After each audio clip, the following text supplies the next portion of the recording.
What is your personal philosophy, Brad? You're going first, bitch. Oh, really? Yeah, you haven't gone first on any of these. All right, well, they're my questions. My personal philosophy, it's so I don't know. I kind of like try to guide most of the stuff that I do by a Frederick Douglass quote that says, and I'm paraphrasing in a sense, but I'll work with anyone to do good and almost no one to do bad. And so I like to keep myself open to working with people and collaborating in whatever sense, regardless of where we stand on issues and not political issues, just like life, whatever. As long as the product of what that collaboration is something good and something that I can stand behind it. So that's in life and that's in professional, personal life. You know, I like to look at it like that. And I don't know, man. I just try to be happy. You know, I just try to wake up every day and be grateful. I've been practicing gratitude a lot more lately every morning, trying to just kind of run through my mind of things that I'm grateful for. Just to actually have like a deeper appreciation for it. Cause I feel like for a lot of my life, I just ran through stuff and, you know, got lucky here, this, that, the other, and didn't really, you know, appreciate it. And so I'm trying to do more of that. And then I just don't hold on to things anymore. You know, I don't necessarily subscribe to stoicism, but I do agree with the idea that things happen that you cannot change and you can't sit there and like dwell on them. And so I've gotten into a mindset of really just like something happened. It's not good or bad. It just is. And like, I'm going to move forward. I take what I can do. It's all about what I put out, not so much the outcome. I can't attach myself to the outcome. I can only attach myself to what I put out there into the world. It's my philosophy. Okay. That's great. Yeah, I was like a little. It's a very broad question. I went a kind of a different direction with it. Like, what's my philosophy? So there's a couple things. My philosophy is driven by my experience as a kid. There's a great book out there for people called Adult Children of Alcoholics. So if you grew up in a very tumultuous alcoholic family, which I did, daddy issues. People assume certain roles in the family, and I was the middle child. I assumed the very middle child role, and it serves me well. It's debilitating at times too, which is two things. You're the peacemaker, so you can really try to understand both sides of things. Yeah. So when I approach issues or whatever, I'm very open to.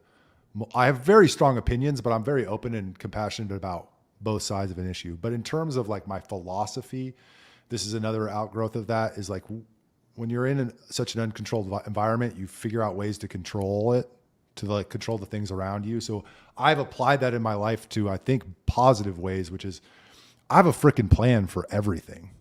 I have like a framework. I have like goals and like steps to achieve those goals for everything. Gratitude being one of them. Like one of my goals is just to be a happy person. And like, so in my daily routine, like that's my goal. In my daily routine, I have steps and things I do every single day to ensure that I meet that goal. One of which is to write down 2 things that I'm grateful for every morning. Like, and I do that in every facet. Like if I want to ranch, we want to farm.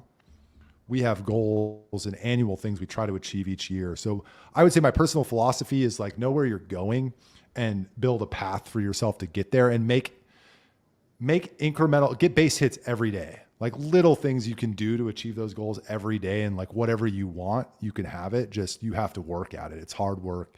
You got to have structure, and you got to have a plan, and you got to know where you're going. Otherwise, there's just so much happening in life, and you're making decisions. And if there's no guiding structure for why I'm doing things during my day, you just can kind of get lost. Yeah. So structure and discipline are like really important to me in terms of how I approach the day in my life. It's amazing. I like it. I have a 20-year Gantt for my life. Holy fuck. It's crazy. It's like I'm not surprised. Exactly. You know, it's borderline clinical. That's funny. What is my philosophy for life? Tell the truth and do good by people. and just be open about, similar to Michael, I have a lot of strong opinions, but I'm compassionate and understanding that not everyone has been exposed to the same information that I've been, and I've not been exposed to the same information that everybody else has. So it's impossible for us to all have the same opinion, and that's okay. But just tell the truth and just do good. And it's probably easier. It's easier to say don't do bad than to do good, but it sounds better to say do good.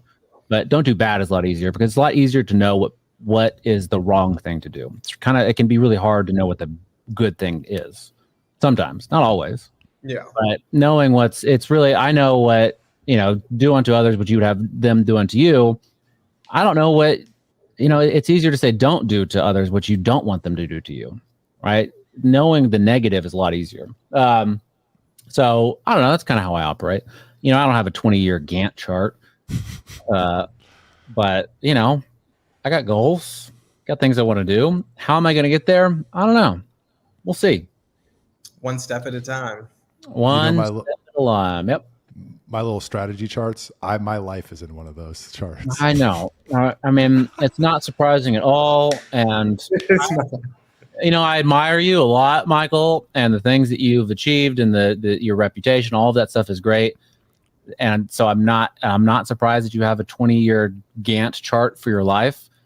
It's a little bit psychotic, but maybe. Hey, hold on. Maybe I'm wrong. Maybe that's the right thing to do. Maybe it's working. If it's working, it's working. I can keep going for it. I'm not saying stop. There's probably a balance. I was talking to my mentor the other day, and I know we're running over time. He's like, "What would it look like if you didn't have that to-do list, Michael? Every day, my to-do list is a spreadsheet the size of B, because it has each of these sections based on my goals. That like, what are you doing in the? That's he's smart. like, what would you do without that? Without that list. So I did it for a week. It was horrible. It's like a crutch. I'm like addicted to it. So Brad, your point is well taken. There's probably a happy medium where I'm like less psychotic about it. And it probably is more productive. So I'm like starting to think about that. I'm just saying it. I'm not saying that it's bad. I'm just saying. No offense. I'm using the colloquially. It's a little psychotic. Just locker room talk. You know what I mean?